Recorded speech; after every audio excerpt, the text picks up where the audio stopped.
నిక్షయ్, ప్రణ్షయ్ ఆటపాటలు టీవీతో కాలక్షేపం. నిక్షయ్, ప్రణ్షయ్ ఇద్దరు సోదరులు ఆదివారం కావడంతో ఉదయం నుండి టీవీకే అతుక్కుపోయారు. కార్టూన్లు, సినిమాలు చూస్తూ సమయాన్ని మర్చిపోయారు. అది చూసిన వాళ్ల నానమ్మ, ఒరేయ్ పిల్లలు, రోజంతా అలా టీవీ చూస్తే కళ్ళు పాడైపోతాయి, వెళ్లి ఆడుకోండి అని గట్టిగా హెచ్చరించింది. కాని వాళ్లు ఆ మాట పట్టించుకోకుండా అలాగే చూస్తూ ఉండిపోయారు. అమ్మ సీరియస్. పిల్లలు నానమ్మ మాట వినకపోవడం గమనించిన వాళ్ల అమ్మ సమత అక్కడికి వచ్చి వెంటనే వాళ్ల చేతిలో ఉన్న రిమోట్ లాక్కొని టీవీ ఆఫ్ చేసింది. చదువు లేదు, ఆటలు లేవు, ఎప్పుడూ ఆ టీవీయేనా? వెంటనే బయటికి వెళ్ళండి అని కోపంగా చెప్పింది. గ్రౌండ్లో సందడి. అమ్మ కోపంగా ఉండటంతో ఇద్దరూ సైలెంట్ గా తమ సైకిళ్లు తీసుకుని దగ్గర్లోని గ్రౌండ్ కు వెళ్లారు.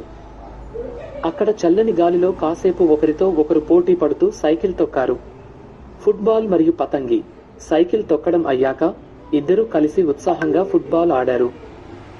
ఆ తర్వాత ఆకాశంలో రంగురంగుల పతంగులు ఎగురవేస్తూ చాలా ఆనందంగా గడిపారు. టీవీ కంటే బయట